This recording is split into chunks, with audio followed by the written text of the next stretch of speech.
thank you so much for coming out this dark day tonight. I mean, I was amazed if anybody came.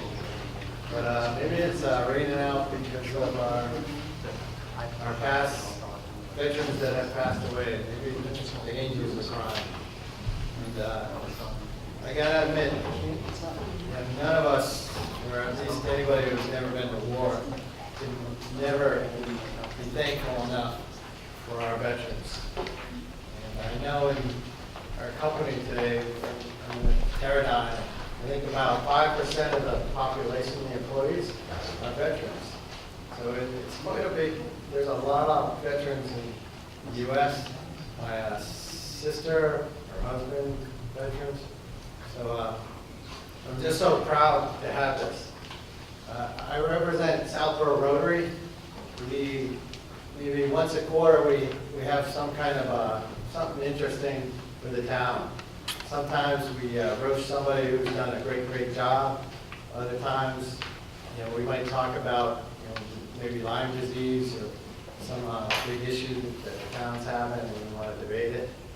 But today, we want to celebrate veterans, because certainly we owe a lot to our veterans, and I'm just happy that we can give them thanks for all that they've done.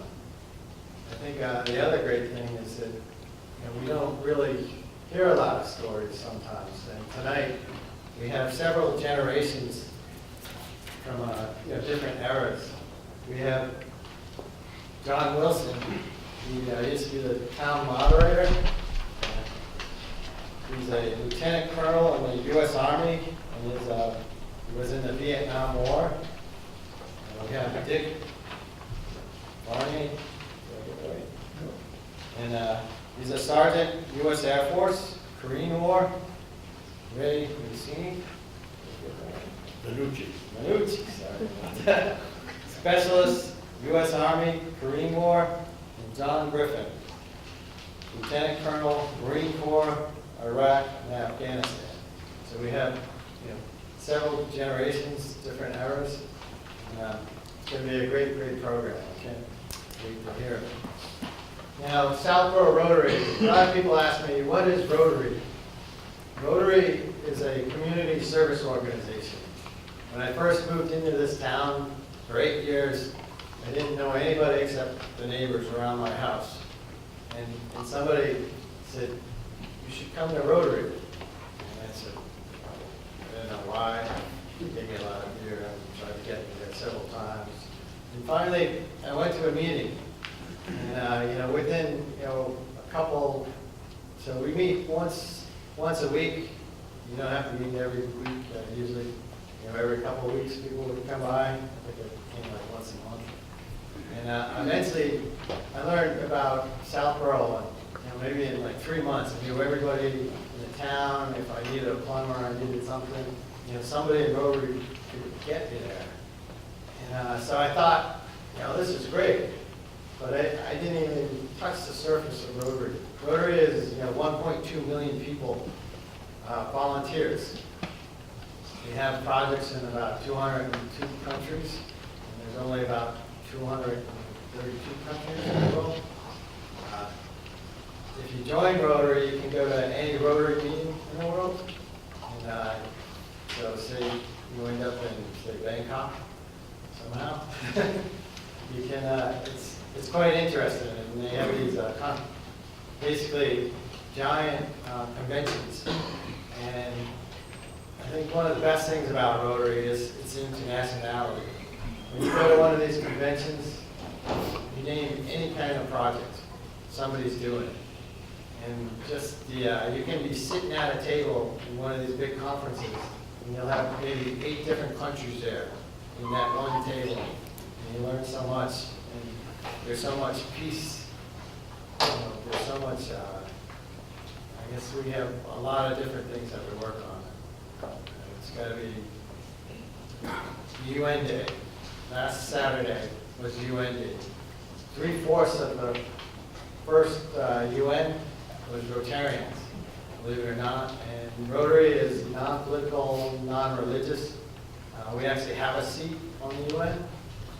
but we don't really vote at all. But at that UN Day for Rotarians, we had people from Africa, we had people from all different countries come in to tell us how the world is doing. Rotary has peace colleges, and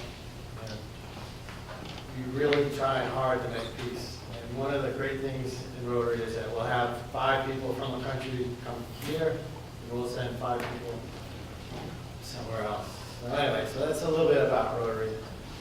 Let's get on with the speakers. John Wilson, our former moderator. Would you go ahead and tell us what's on your experience? So perhaps you can hear me a little better. Talking about moderator, who knows what a moderator does? Nobody, right? This has nothing to do with the military, but here in Southborough and communities in New England, we have town meetings. Anybody ever hear of a town meeting? Town meetings. And the moderator is the parliamentarian at the town meetings. The parliamentarian introduces people to speak. And it's and being moderator, I had to run for office every year for 24 years to get reelected to a job that paid me $25 a year when I started and $50 a year when it ended. So I didn't do it for the money. But I have one more question. How many people are getting extra credit for coming to this tonight? Nobody? Or is it all volunteers? Volunteer? No. At Colby, they always raise their hand.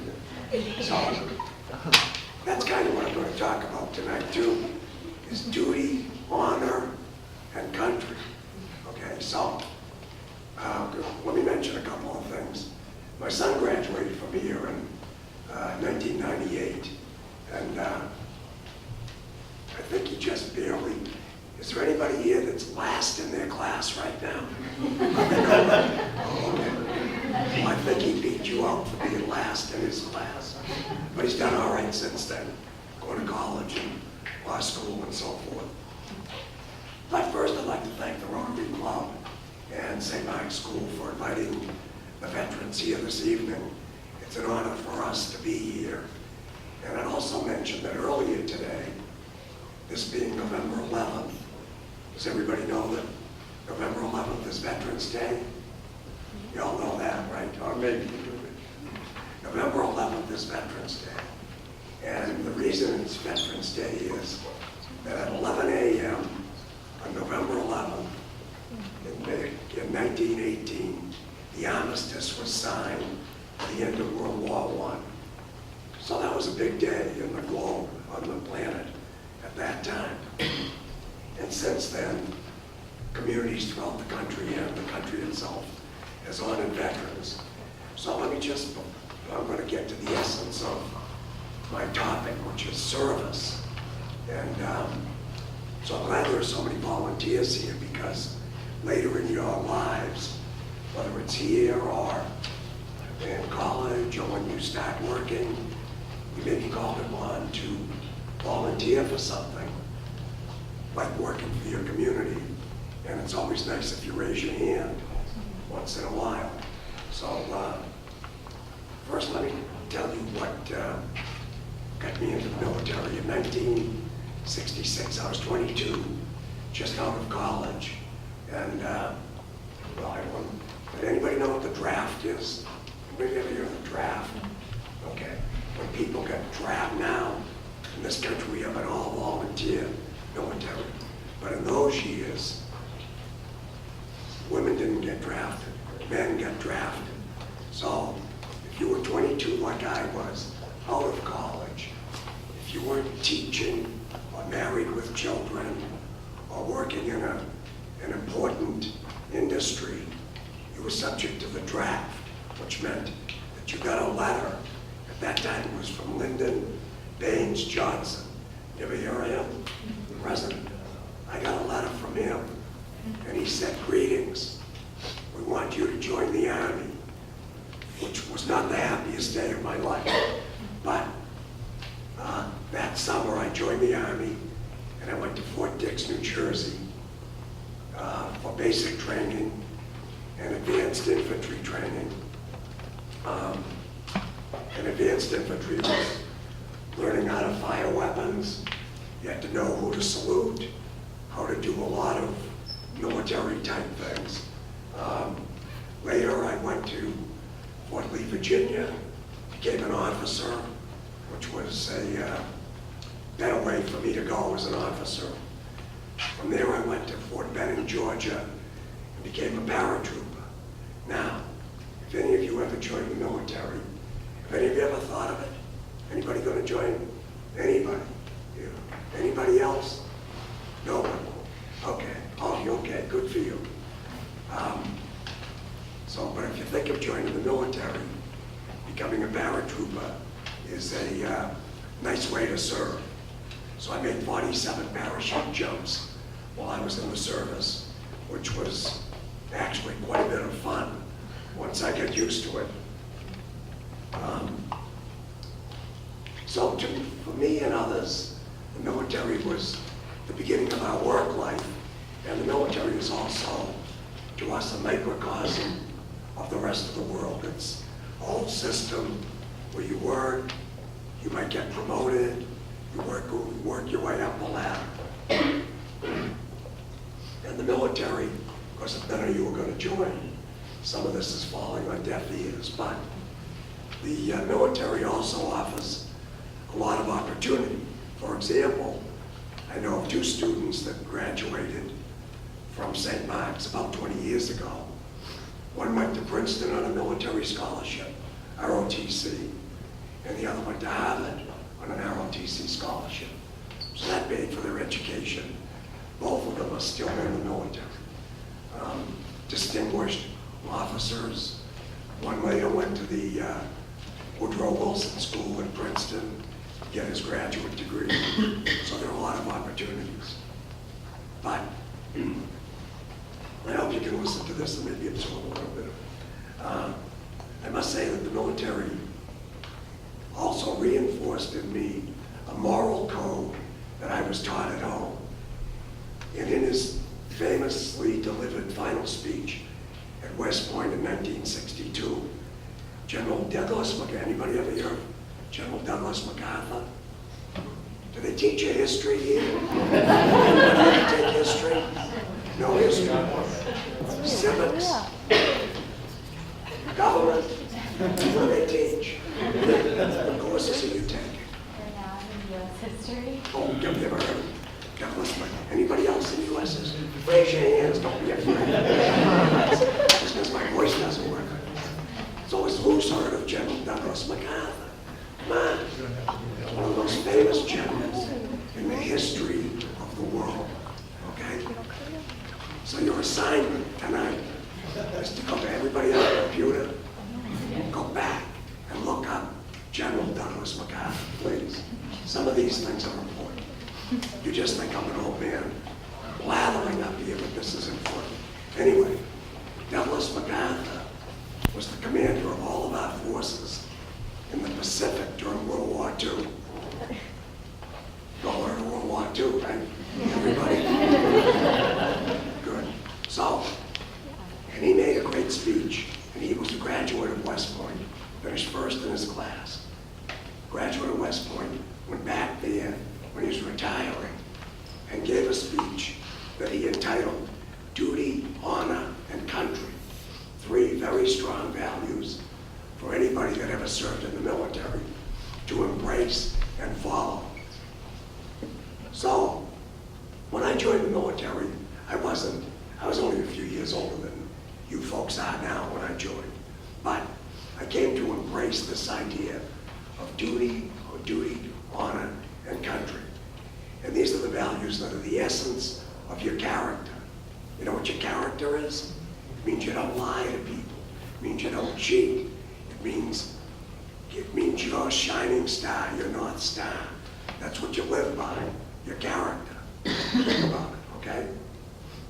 Just think about it. Look up Douglas MacArthur and think about being honest, strong people of integrity. And these are the values of the essence of your character. You don't try to cut corners. You pay attention to details. You face difficulties as they arise. And in your heart, you hope that you are brave enough to face certain situations and have the courage to stand up to things that might be difficult. Bravery, courage, probably not heroism, because that's hard to do. We call a lot of people heroes. They're not heroes. They're not. Baseball players are not heroes. Football players, Tom Brady, everybody here at Tom Brady, not a hero. He's a star. He's not a hero. Okay? Remember? So in my life, I tried to honor those values. And in the final analysis, above all, the Army gave me the opportunity and time to develop some skills that I carried over to civilian life. It opened, and this is what this place should be teaching you, okay? In the final analysis, this school should be teaching you folks, okay, to open your ears, open your eyes, and open your hearts to the best things that you can do in life. And that's what the military does. And that's what St. Mark's School, I hope, at some point, when you're in that history class, tell me again, how many take history? Raise your hands, come on. Okay. So the Army gave me a personal compass to follow, and that compass was duty, honor, and country. Now, if anybody after the rest of the veterans speak have any questions about joining the military, there are only two, come on up and talk to me, and I'll talk you into joining the Army. And maybe I've convinced somebody else. Okay? Thanks a lot.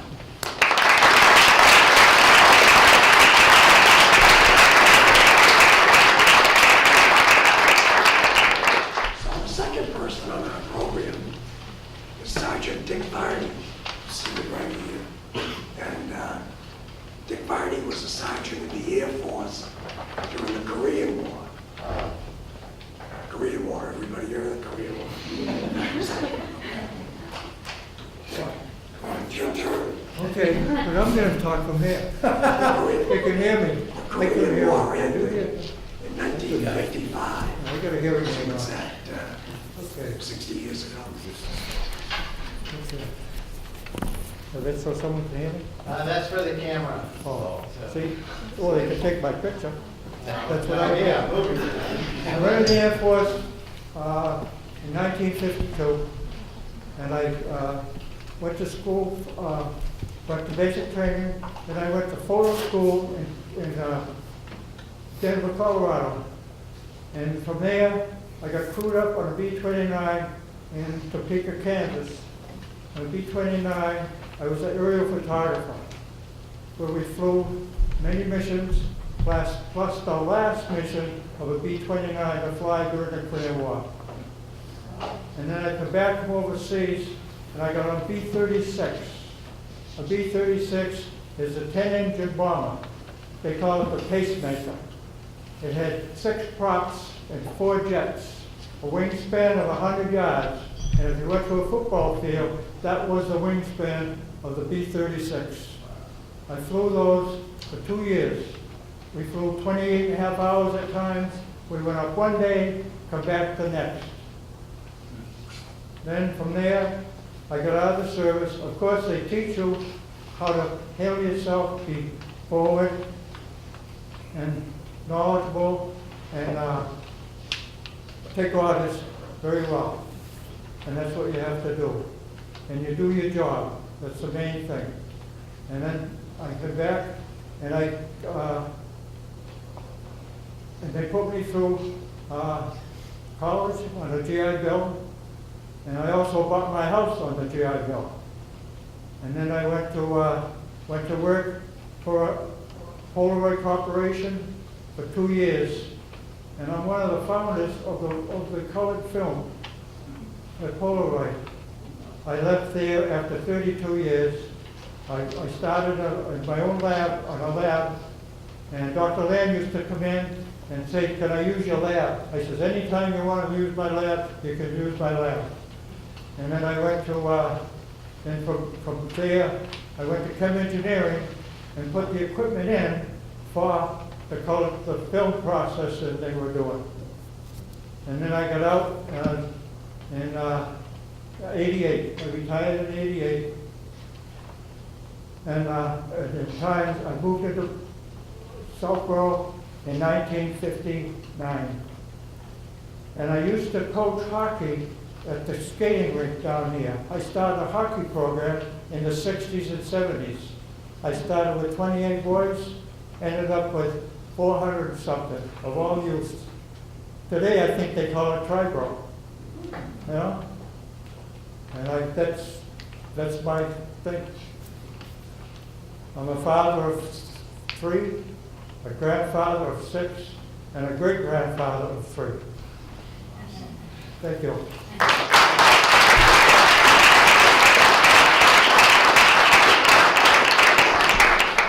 So next I'm going to introduce Raymond Manuzzi, who's a lifelong resident of Southborough, who was in the service also during the Korean War, who has 6 brothers, right?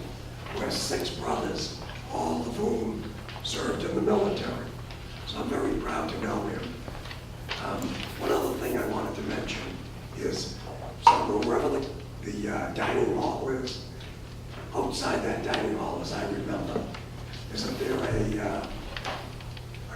a wall or a hallway that has pictures of men, soldiers and airmen from St. Mark's School that were killed in battle in World War II? Anybody ever see that? All of you have seen it? If you're starting to read any of the inscriptions, who knows?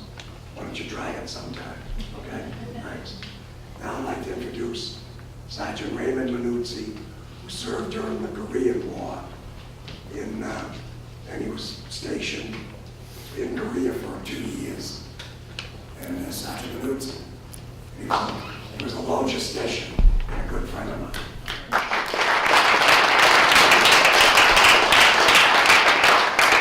Well, today is Veterans Day, and I'll try to explain to you what it means to be a veteran.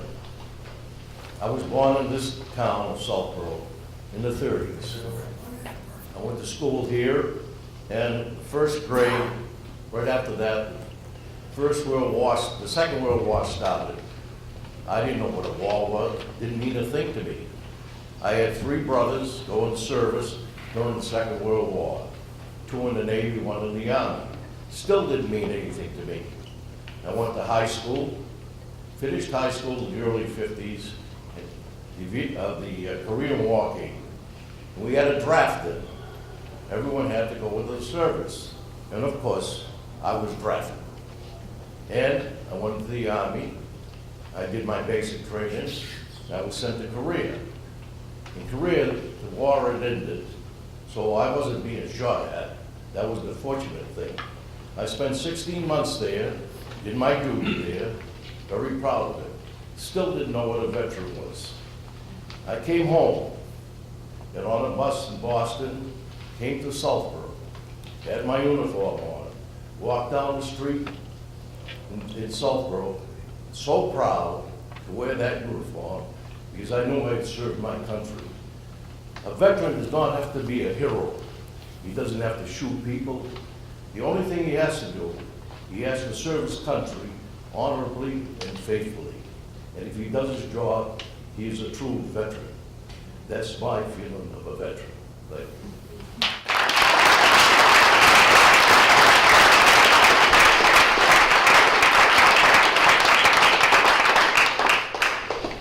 And just before I introduce John Griffin, I'd also mention that when I was 24 years old, the same Lyndon Johnson sent me to Vietnam for a year. And that's when the Vietnam War was going on. So read up on that sometime in your history books. At this time, I'd like to introduce John Griffin, who was a lieutenant colonel of the United States Marine Corps and served in Iraq and Afghanistan.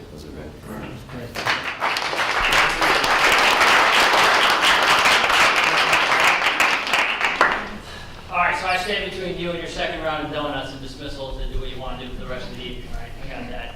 I'm going to talk for a couple of minutes. comments.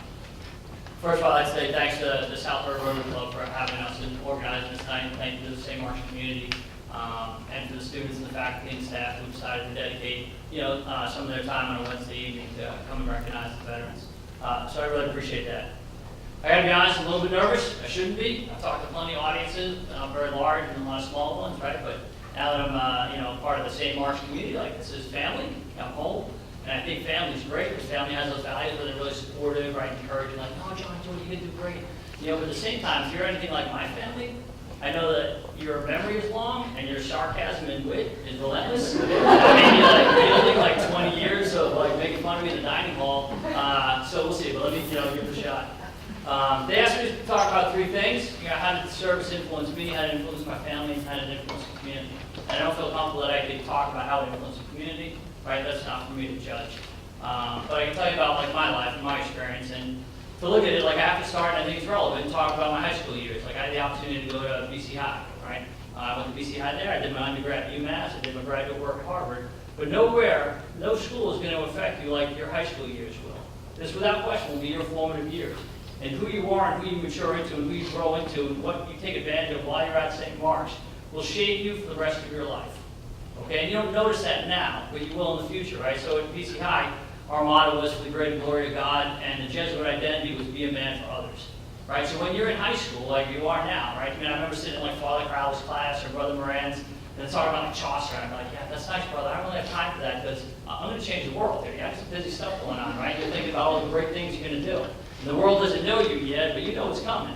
So that's where I was. So I kind of took inventory of, what were my strengths, what were my skills, what were my weaknesses, what would kind of drive me. And I thought there were probably two options I could pursue. And I thought one was the military, and the second was education.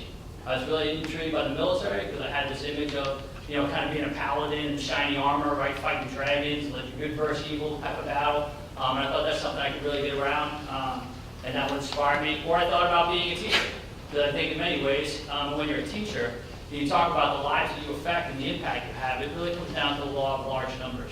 Because the influence you have on one student, that will shape that student's relationship with everyone else they meet for the rest of their life. It will shape the family that they develop. It will shape their next generation and their grandchildren.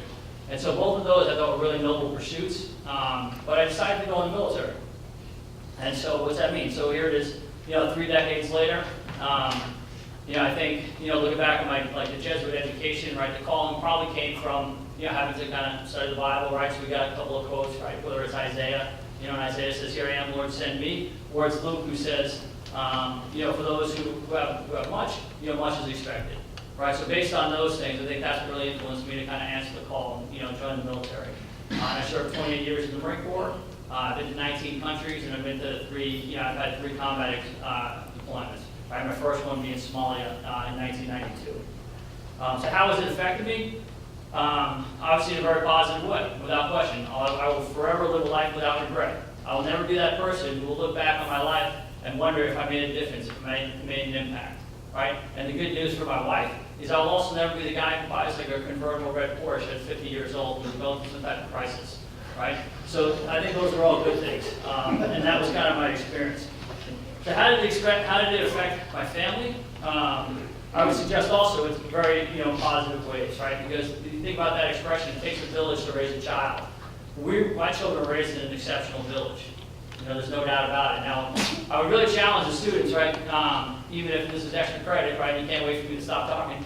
I would challenge you to ask hard questions, because there's a big civilian-military divide. Right? There's no doubt about it. We're only 1% of the population in America serves in the military. That means the other 99% doesn't. And there's a big separation. And in fact, a lot of people don't even know how to frame the questions because they're afraid to ask, because they know so little about it. So tonight, ask questions, ask hard questions. And so here's the challenge I'll throw out there, is I will tell you that in my opinion, the Marine Corps is the closest thing to a utopian society we're going to encounter, that I will personally encounter. And I believe that 100%. Why? Because it's totally meritocracy. Right? It's completely egalitarian. Right? We are completely colorblind. We don't see race, creed, color, gender, sexual orientation. All we care about is, can you meet the standard? If you meet the standard, you can stay. And if you exceed the standard, then we'll promote you. But that's it. And tell me where else do you find that in life? Right? There may be a hierarchy in the military, but there's no stratification, right? There's no second-class citizen. There's no one who's beneath any of us. Because the entire philosophy of the Marine Corps leadership is this concept of servant leadership, where even the four-star general knows his job is to take care of that private. The whole organization is built around that private completing his mission. And so we're always looking downward. So while there's a hierarchy, right, there's no stratification. And I think it's great raising children in that environment because quite often the military member, the Marine, is gone. Right? We deploy a lot, we're out in the field training a lot. And it really is kind of like this 1950s America type of community where all the parents know all the children, they know all their habits, their patterns, their idiosyncrasies. You know, kids are running around the neighborhood all the time and everyone's always looking out for each other. You have shared values across all the parents and across the children, and it's a great way to raise a family. And so I think that's how I would summarize how did the service impact my family. So now taking it all the way back to Father Crowley's algebra class when I wasn't listening, right, so I was charting the path of my life and looking at my roster of things to do, right? I served in the military 28 years, and now I'm here at St. Mark's. And I really hope that in St. Mark's, it's a community and identity that me and my family can associate with, you know, for the next 2 decades, and I meet the same quality and caliber of personnel that I did in the Marine Corps. So thank you very much for coming out tonight.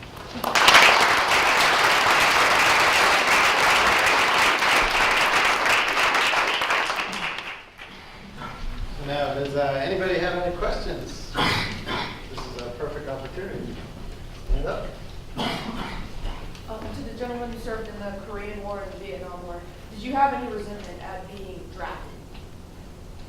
I mean, I never had any resentment, no. I think the question was, did we have any resentment about being drafted? It was, I think it's a long time ago now, it's 50 years ago for me.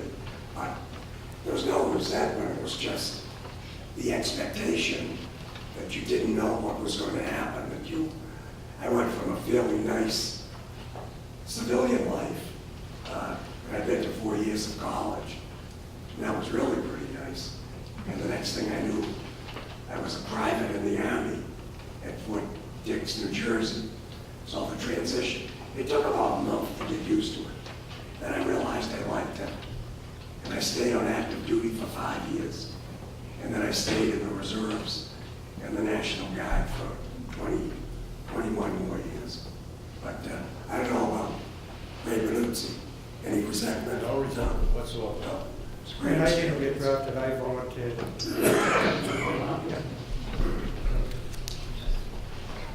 Any other questions?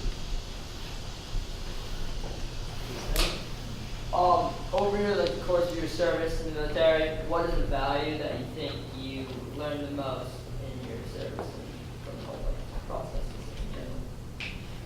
Well, I'll start, and I think I tried to say that when I was talking that duty, honor, and country were the three things. And you know, duty is you learn your job, you know what you're supposed to do. And like Colonel Griffin said, you're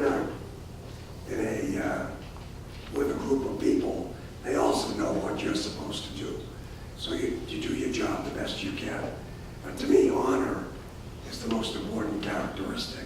Again, you should have that now and carry it over the rest of your life. Your integrity, your devotion to your job, your family, your husbands and wives and children, whenever that happens.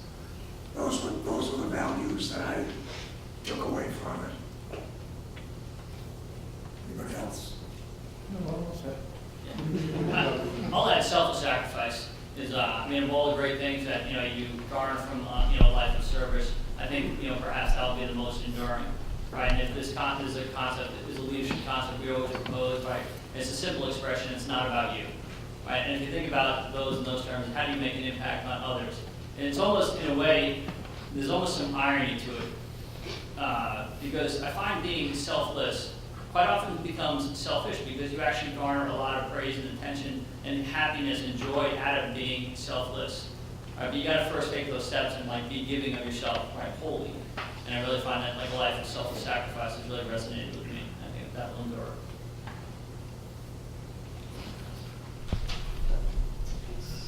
see.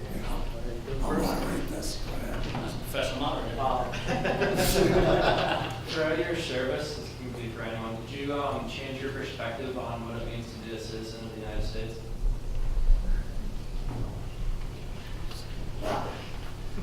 Not to be a citizen of the United States, what I did was I came to realize, even through the remaining years of my life, that, the United States is the beacon of freedom for most of the rest of the world. That's why we have people that want to come here. And I think as I stayed in the military, I realized that more and more and more. And that's why I think, you folks, you're getting, great education here. In some cases, your parents are making major sacrifices to send you here and make sure that you can live on this campus and enjoy the education you're getting. But in the end, well, some of you are not from the U.S., but, those of you that are, I cherish this country, and thank goodness, in spite of our faults, it's a very good place to be brought up and live and survive and work and so forth.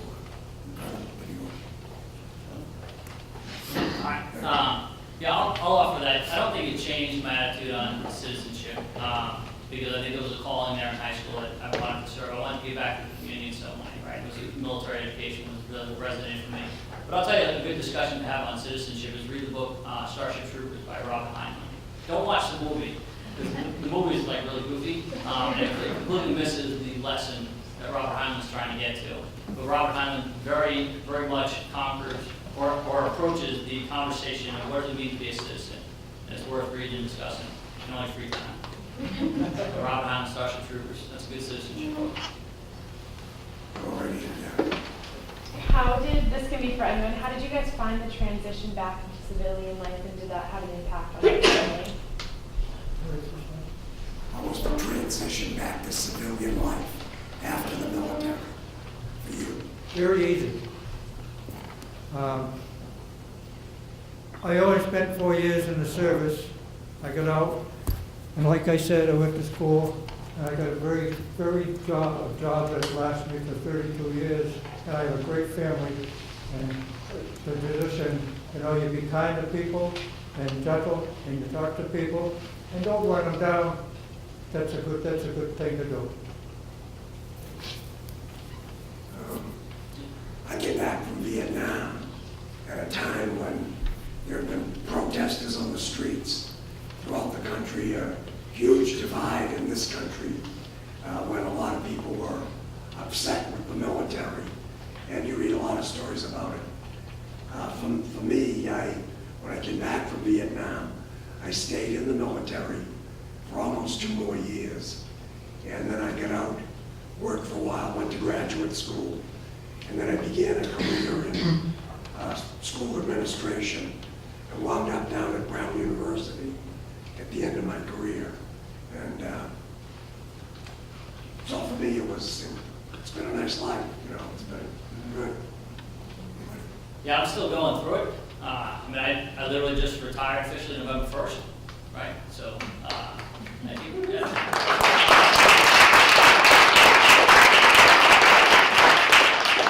So it's not without its stresses, and sometimes you don't see it coming, and just kind of one goofy one. So that's kind of keep your attention. I found one of the biggest problems I had during the whole interview process was I didn't know how to dress and I didn't know what to do with my hair. Because that's something, and I hadn't thought about that in 28 years. In the Marine Corps, you told me where to be. I could tell you what uniform to be in, and everything would be correct within an eighth of an inch.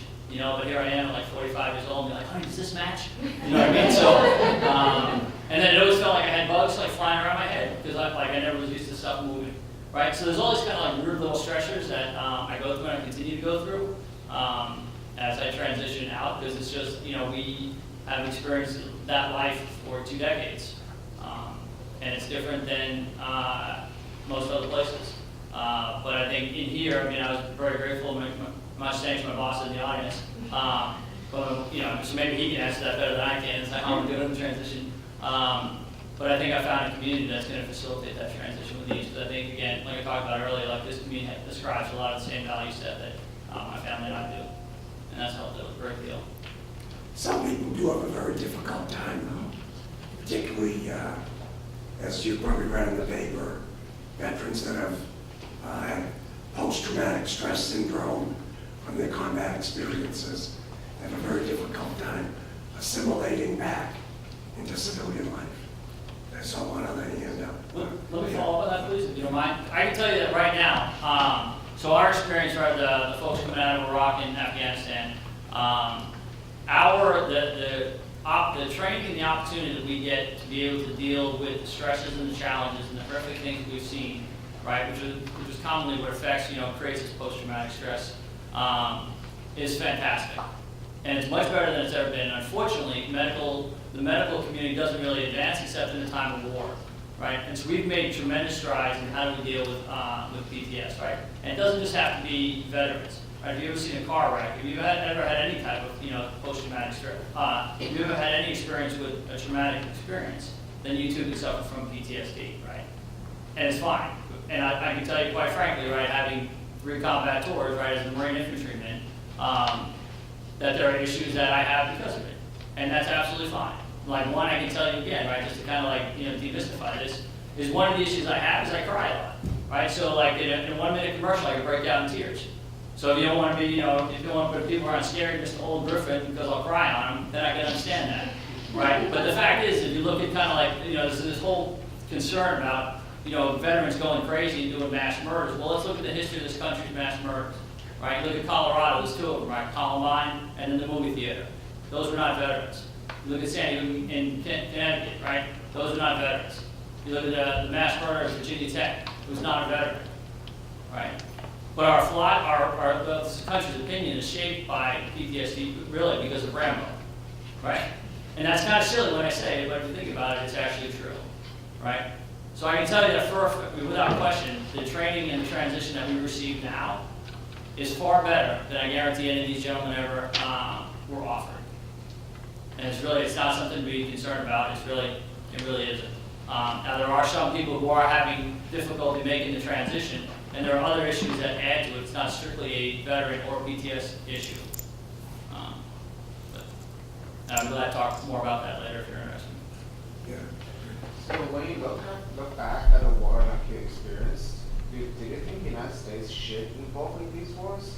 Especially like Vietnam and Korean, like the United States didn't really win that war. Well, that's a tough question, okay? The question of whether or not we go to war is made by the civilian authorities, the President, the Department of Defense, the State Department. So I'll let these other fellows answer. When I went in, Vietnam was already going on. I volunteered to go there and did the best I could and came back. And yeah, I think the best thing, at least on the Vietnam War, if you're really interested in it, is go back and see what the historians say about it. And then after this is over, come on up here, and I'll tell you what I think. What was the question? The question is, should veterans get hearing aids? No. The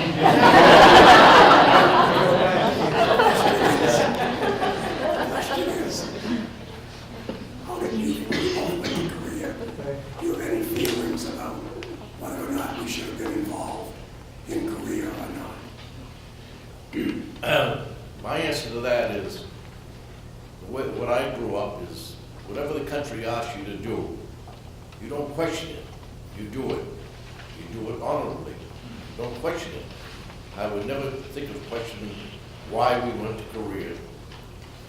Now I reflect back on it now, and I can understand that it was worth going to Korea, and I never regretted it. I spent 17 months there, and to this day, I would go back there again if I was asked to.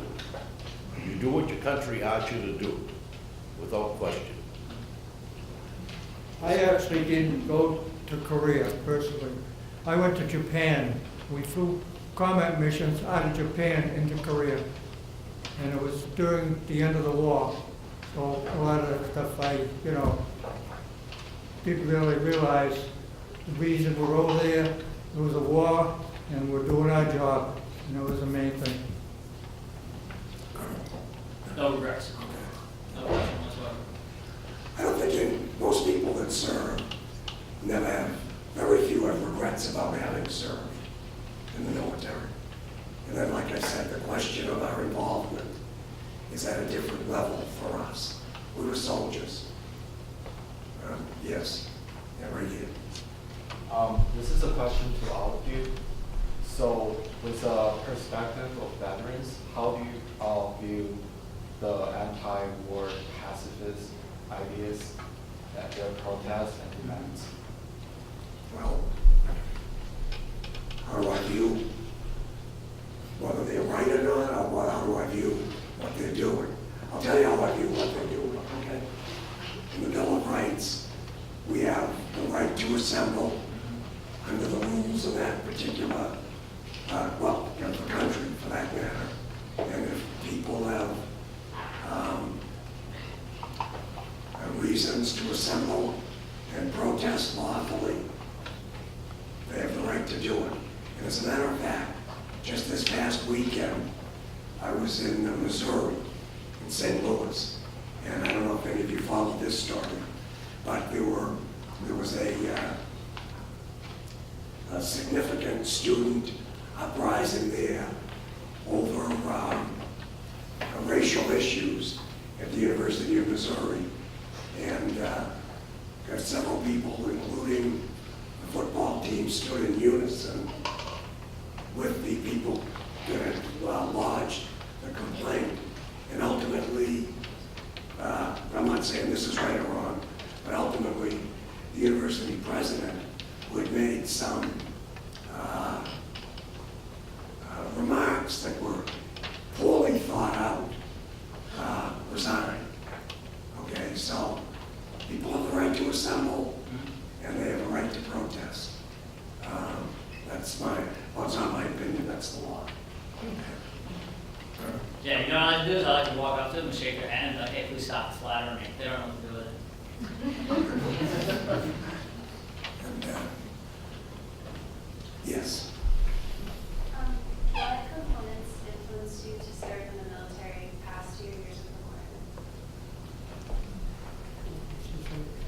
deployment? What influenced, well, really the two of us All right. stayed. What influenced you, and then I'll answer. Yeah. Past 2 years of deployment. Yeah, I think in many ways I try and describe serving for me was a calling, right? And a calling is almost to some degree irrational, right? You can have this whole list of reasons why to do this thing, why did you make this decision? And over here there was just something that kept telling me be a Marine, like that's what you should do. And so I enlisted in '88, and then I did not deploy to Desert Storm in '91, and I remember that was a really tough year for me because I thought that was my generation's war that I missed, right? But then I found myself in Mogadishu Somalia in '92, and that was my first combat experience, and it was in that moment, serving with other Marines, talk about like-minded individuals, community shared values, it just felt right. And so for me, then at that point, the enlistment or the career was never an option. So for the different types of schools and benefits and stuff that that were offered, they're like, well, you sign here, it's another 2 years. I'm like, yeah, whatever, it's all good, And that didn't really start affecting me until a couple of years ago, and I started asking permission if we could stay any longer, and we decided to get out. So for me, I stayed for a total of 26 years, 5 of it active duty, and the rest in reserve units and the National Guard. I had really enjoyed it, but I had some personal reasons for wanting to get out what I did, and I went back to graduate school, and then I was able to begin a career. So the reason I stayed in after that, I guess, is a lot has to do with duty, honor, country, and some of it has to do with I went to graduate school on the GI Bill, which paid for all of it, and Like over weekends, I kept up with all of the new military doctrine in terms of training and so forth. Never got deployed again, but, and then they paid me. I got a paycheck every month going to the drills, so a lot of it just came together and it was something I enjoyed. And I made a whole group of new friends in the National Guard. All back there, What was the largest or most significant impact that your service had on your life? What was the largest or most significant impact that your service had on your life? well, for me, like I said, it was duty. I don't need to keep saying it, but that's what it was. The impact was, well, first of all, I loved it. I enjoyed it. And then coming out in the larger scheme of things, it was the idea of the duty, the honor, and the it set me up for the rest of my life in terms of what I was thinking about.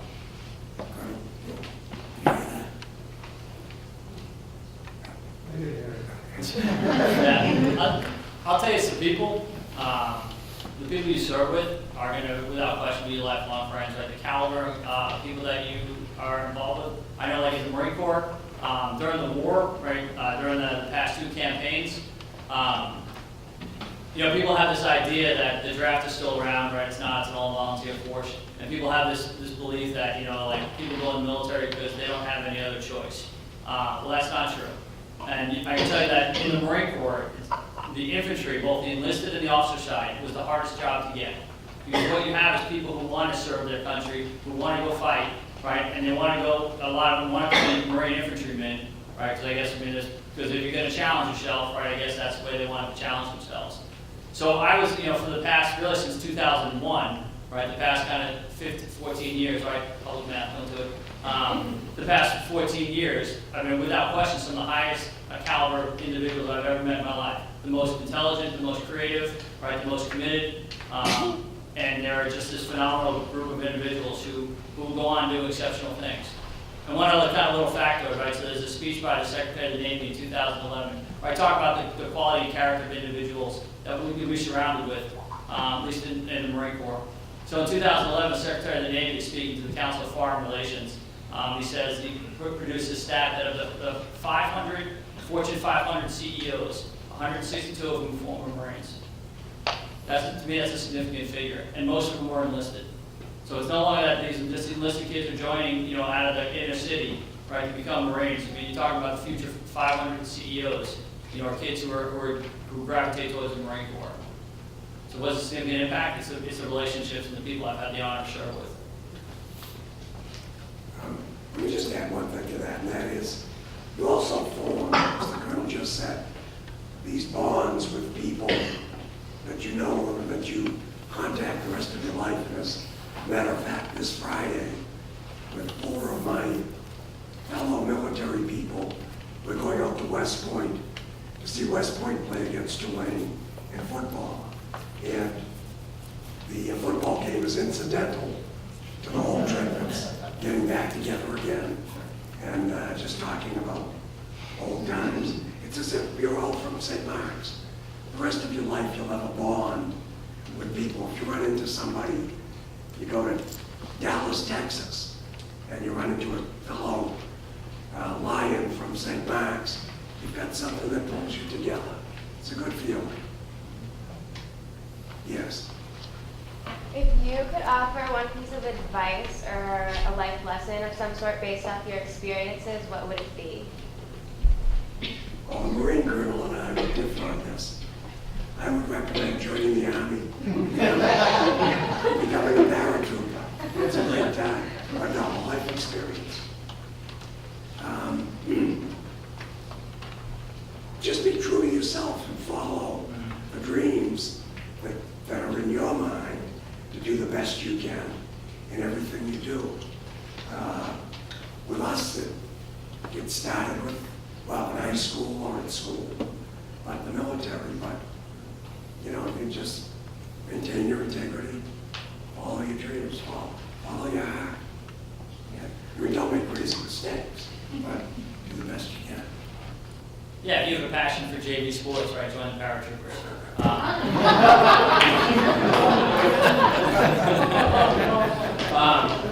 No, I would say open, right?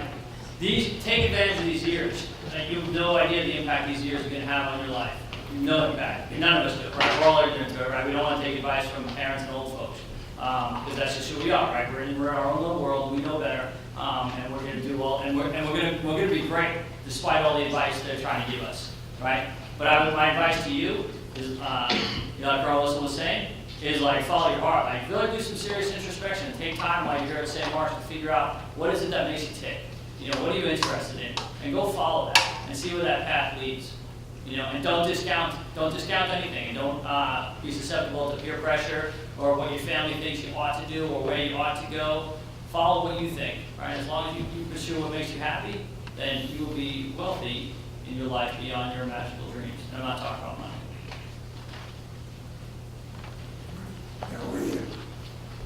So during your service, what do you think are the most essential characteristics as an American? What are the most essential characteristics? As an American. As I started near the end. As an American. Could you hear that? Yeah, it's America. Well,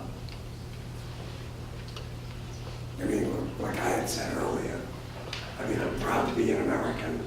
America is the beacon of freedom for the world. And, when you're born here, you're brought up an American. Well, when I was a youngster, my father wasn't a veteran, but many of the men and a couple of women that I knew were veterans.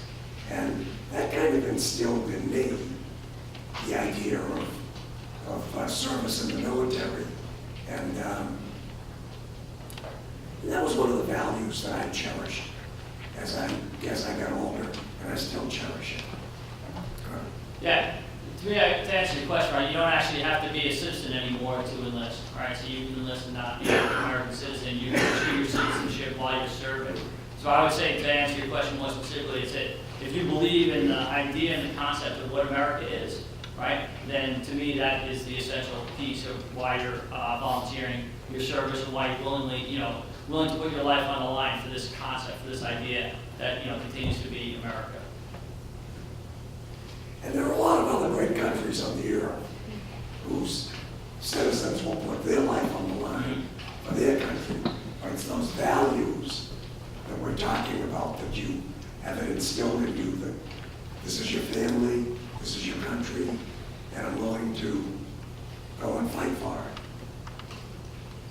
Yes?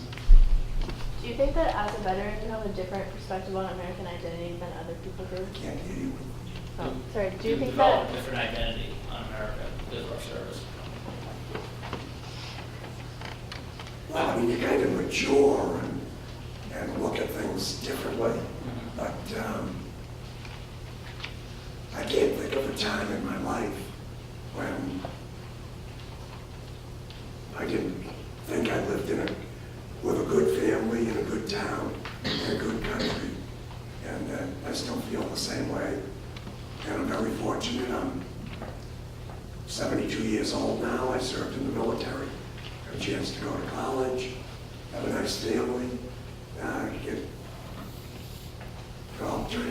throat cancer. That's why I talk like this. I'm sorry, but this is the way it is. I can't help it. And so that's how I feel about the country. And I would say different doesn't mean better. I guarantee I have a different perspective on what it means to be a citizen than someone else does. But different doesn't mean better. And I think as long as kind of you subscribe to this concept of what America is and what our values stand for, and you're willing to kind of contribute to that in some way, then I encourage you to do so. We have another one more or two? Yeah, let's limit it. I don't want you to lose your voice totally. Well, it's not going to get any worse than that. Oh, all right, let's get a teacher back then. Could you gentlemen each give us one moment when you were deployed that was particularly memorable for some reason? Something about when you were actually involved in something overseas that really stands out for you? For like what lesson are you trying to get at? Any, just something about the experience of actually being involved in a conflict of some kind, for these guys to get a sense of what that really means. Give you an education. What's that? Give you an education. Sure. Yeah.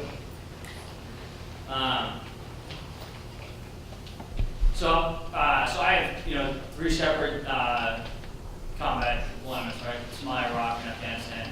And so while each theater was different, the mission was different, the environment was different, the experience of war is never changing. So I can tell you, like, when you are actually, in a fight, it is without question, like, the worst moment of your life. There's no doubt about it. And it's something that I wish on nobody. But someone's got to do it. Right? So why not me? Is kind of my attitude, right? At the same time, and this may come across the wrong way, but if anyone understands like the thrill of competition, there is no higher high than that fight, because one person's walking away, and it better be you. And so, I mean, if you talk about, the thrill of winning, a field hockey game or winning a football game, and that's enthusiastic, that's great. But even if you lose, like, you live to fight another day. This is not like a game, right? And so having, like, those ultimate highs and lows, I guess is probably a real experience we really haven't talked about yet tonight. Hopefully that addresses some of what you're asking for.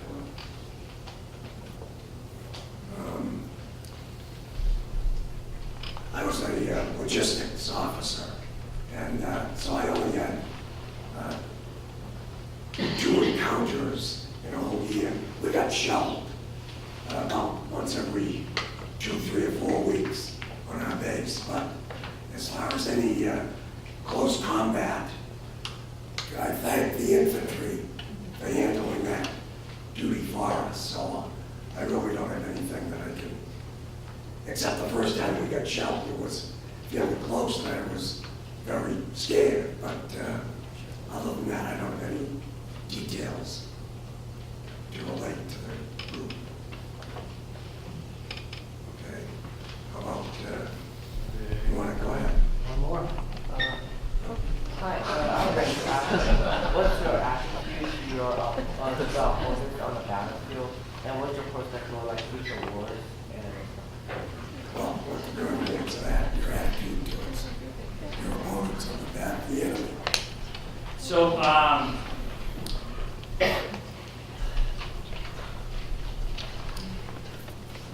it's a good question, right? Because you can't discount the fact that it's a human life. You can't discount the fact that it's someone's son, brother, sister, mother, father, right? But in many ways, you have to separate yourself from that. Right, I believe like in the 10 Commandments, like thou shalt not kill, is a reference to murder. It's not a reference to defending your country. And so the whole Marine Corps warfighting philosophy, everything we do is an attempt to get the enemy to quit before we have to fight it. We would much rather have them quit and surrender than fight. But some people don't get that.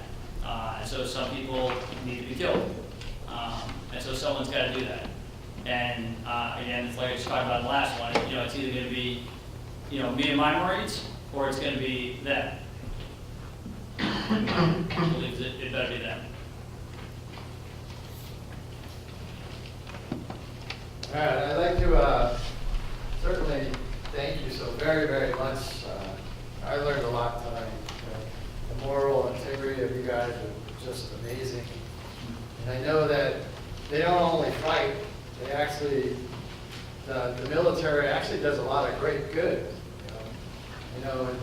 Earthquakes, 80, the military is the first people in there. In 3 days, they put out 12,000 tents. I mean, you guys do a lot of great work in conflict, which is great. And I thank you so much, the audience, for awesome questions. Really good. Let's give a huge applause.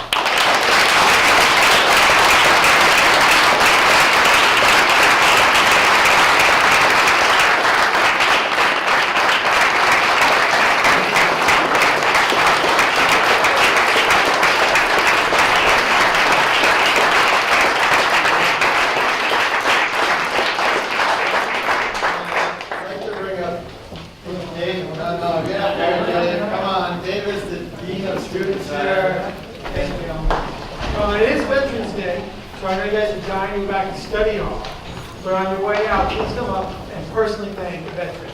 That is the words that you heard, but it is the relationships and it's the personal connection that make this a special day, a special opportunity.